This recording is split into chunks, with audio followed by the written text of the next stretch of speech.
داشت دونی دستم به دامنت بدبخت شدیم. شد یه بار زنگ بزنی ناله نکنی؟ ایران داش ایران. اونم که ما رو پاره کردی گفتی بذار بزنم لهشون کنم. گفتم باشه دیگه. باز چه مرگته؟ داش من یه غلطی خوردم. کجا را قبول کردی؟ من به چه ساز تو برقصم یا ابو؟ تو نگفتی F35 ببر کار جمعه؟ من گفتم انشالله. گفتی از این پدافند تاد بخرد کار جمعه. گفتم انشالله. گفتی 4 تا فرمانده و دانشمند بزن رعب و وحشت میفته تو مردمشون کار جمعه. خب که چی گفتم؟ چی شد؟ چی شد آزیگل؟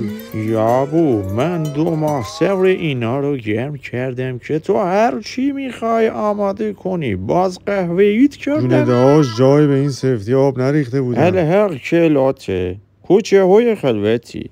برو همون بچه کشی تو بکن. داش نگو اینا زناشون رد پیکنیک جیگر دارن. اتفاقا دیدم اون مجری هم قهوه‌ایت کرد. من خودم قمار بازم ولی رو تو نباید قمار میکردم. F35 های تو رو دارن میزنن پدافندهای تو دارن خودمونو میزنن. من چه غلطی باید میکردم داش؟ من چه خریم که عقلمو دادم دست توی یابو.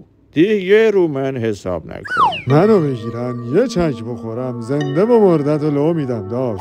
ای خار تو خفیف کنن. باشه پس بشین ببین جنگیدن چه جوریه.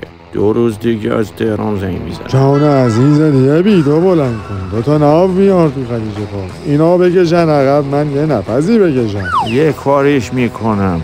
زر دیگه نداری بزنی؟ داش روم سیاه قد هیکلت ریدم تو خودم. راسو من باید بیام تو رو سرپات بگیرم؟ 4 تا محموله زیلایفم بفرست جلو مردم آبرو نمونده واسم. خاک تو سر من که با توی ریغو رفتم توی تیم.